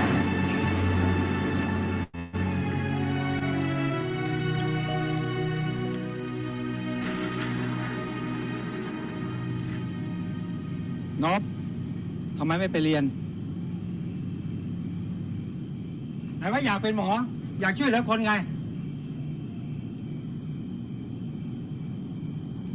ผมเนี่ยนะ สภาพแบบนี้แหละครับอาจารย์ที่จะช่วยเหลือคน ตัวผมเองผมยังไม่รอดเลยครับ พ่อแม่ผมก็ไม่มี ต่อให้ผมจบเป็นหมอได้เนี่ยนะ ไม่มีใครมาภูมิใจกับผมหรอกครับ อาจารย์เนี่ยจะภูมิใจ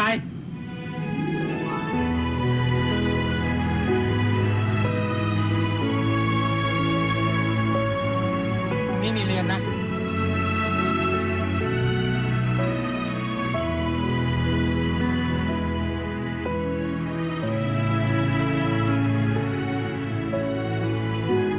นานมาแล้ว ที่เราได้ยินคนเปรียบเปรยอาชีพครูว่า เป็นเหมือนเรือจ้าง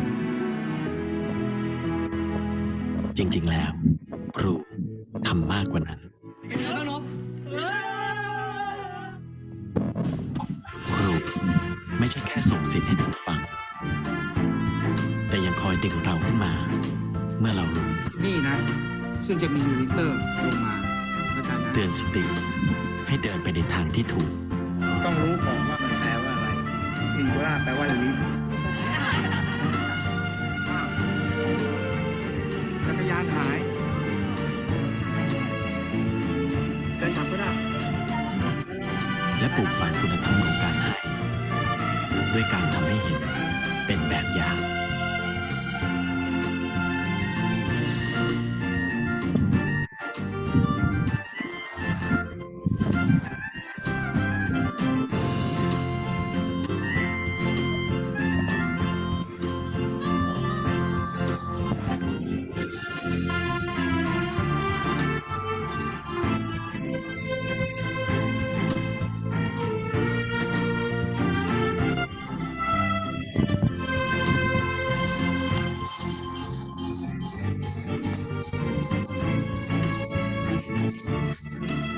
ฟังของแล้วไม่มีแอปพลิเคชันของฝากผสมให้สาร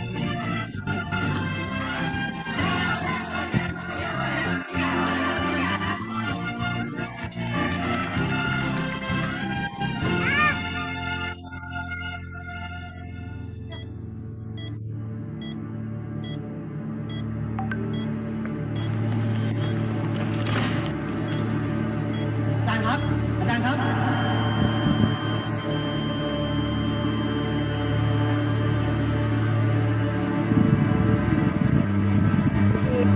เอาไว้เจอ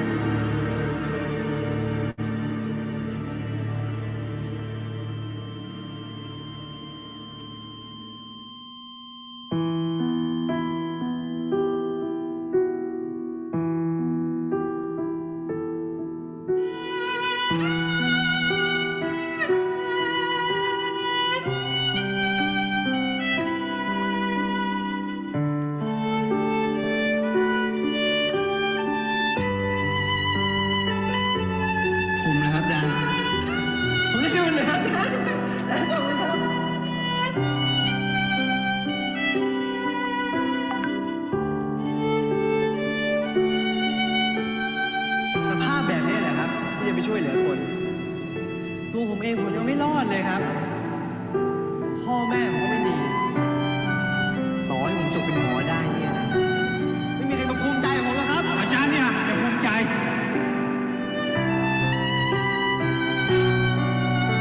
มึงกล้าไหมวะ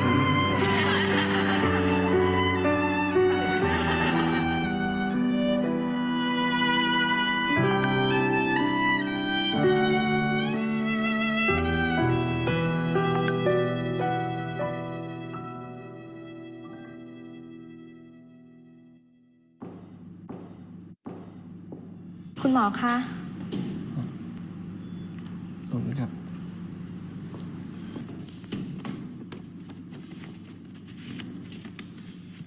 นบ เมื่อจดหมายฉบับนี้ถึงมือนบ ครูคงจากไปแล้ว และนั่นทำให้ครูบอกนบได้ว่า ที่แรกที่คนตายจะเดินทางไปถึง คือการได้เข้าไปอยู่ในความทรงจำของใครสักคน แต่จะเป็นความทรงจำที่ดีหรือไม่ ขึ้นกับสิ่งที่เราปฏิบัติกับคนคนนั้น ขณะที่มีชีวิตอยู่ ตลอดชีวิต มักจะมีคนถามว่า ครูเรียนหมอ แต่ทำไมมาเป็นครู จริงๆอาชีพครูกับหมอน่ะ เหมือนกันอยู่อย่างหนึ่ง คือใช้ความรู้ที่มีอยู่รักษาผู้อื่น ครูรักษาด้วยการให้สติปัญญา ส่วนหมอก็รักษาด้วยการแพทย์ เมื่อเห็นคนที่เรารักษาดีขึ้น เราก็มีความสุขไปด้วย นี่เป็นเหตุผลที่ครูเป็นครูมาตลอดชีวิต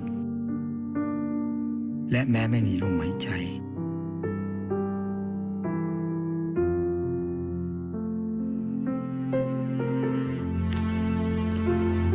ก็ยังอยากเป็นครูต่อไป ฝากหมอนบด้วยนะ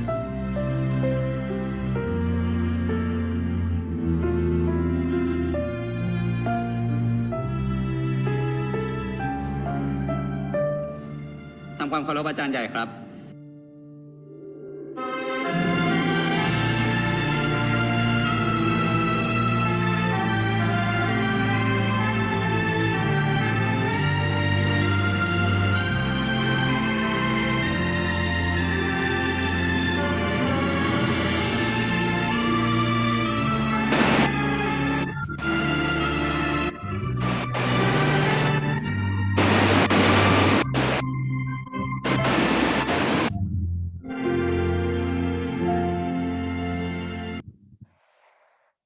Baik, terima kasih ya Bapak Ibu semuanya. Pesan terakhir dari video tadi itu, meskipun sudah tiada, seorang guru akan tetap terus mengajar.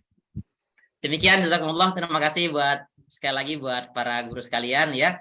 Sampai jumpa di lain kesempatan. Insya Allah kita doakan senantiasa diberikan kesehatan ya. Dan mudah-mudahan lain waktu bisa terus berkarya kembali. Demikian, saya Kak Asbi ya. Assalamualaikum warahmatullahi wabarakatuh. Waalaikumsalam warahmatullahi wabarakatuh. Alhamdulillah. Ya. Terima kasih Kak Wandra. Mudah-mudahan tidak puas nih Bapak Ibu. Saya bukan mengatakan puas, malah justru tidak puas. Dan saya sangat senang jika nanti Kak Wandra dan teman-teman ada kesempatan, ada waktu di sela jadwal yang mungkin sangat padat, nanti mudah-mudahan masih bisa mampir ya ke sekolah-sekolah yang kita tunjuk sebagai tuan rumah dari program Guru Rasa Trainer ya. Dan sekali lagi mudah-mudahan tidak puas ya. Kak Wandra ini juga insya Allah punya semangat luar biasa untuk berbagi ya. Semoga berkah selalu Kak Wandra. Terima kasih untuk ilmunya ya. Terima kasih buat teman-teman yang menyimak dari awal sampai akhir ya. Apresiasi khusus buat Ibu Rince yang dari awal on cam. Kayaknya sudah beda lokasi, Bu Rinca. Ya Kak, lagi di luar. Kebetulan ada iya. acara. Ya, Bu Aan, Pak Zurisman, ya, yang sudah on cam, Bu Ida, ya. Terima kasih sudah menunjukkan antusiasme yang luar biasa, ya. Insya Allah kita cukupkan, Bapak Ibu. Nanti rekamannya serta materinya nanti tadi Kak Wandra sudah mengikhlaskan untuk dibagi ya Kak Wandra ya. Silakan nanti dipraktekkan kembali di rumah. Mudah-mudahan segera kita bisa praktekkan bersama dengan komunitas guru di kota Bapak Ibu semuanya. Mohon doanya semoga yang kami rencanakan di komunitas ini bisa terlaksana dengan mudah. Terima kasih banyak untuk waktu terbaiknya Bapak Ibu semuanya. Sampai berjumpa di seri belajar berikutnya bersama BWet Management. Ya, saling mendoakan, saling support. Sekali lagi selamat Hari Guru. Ya, semakin berkah, semakin menginspirasi. Jazakumullah khair. Ya, kita nggak usah foto bersama deh. Ya, karena yang penting ilmunya dari Kak Wanda sudah sampai dan insya Allah nanti kita sempurnakan dengan materi. Ya, jazakumullah khair Bapak Ibu semuanya. Sekali lagi Kak Wanda, jazakumullah khair. Saya tutup. Ya, wassalamualaikum warahmatullahi wabarakatuh. Waalaikumsalam warahmatullahi wabarakatuh. Terima kasih Pak Hendra. Sama-sama. Wa iyyakum, wa iyyakum. Terima kasih, Pak. Ya, alhamdulillah. Sama-sama. Contoh kita yang lain nih, kita ada yang lebih paling.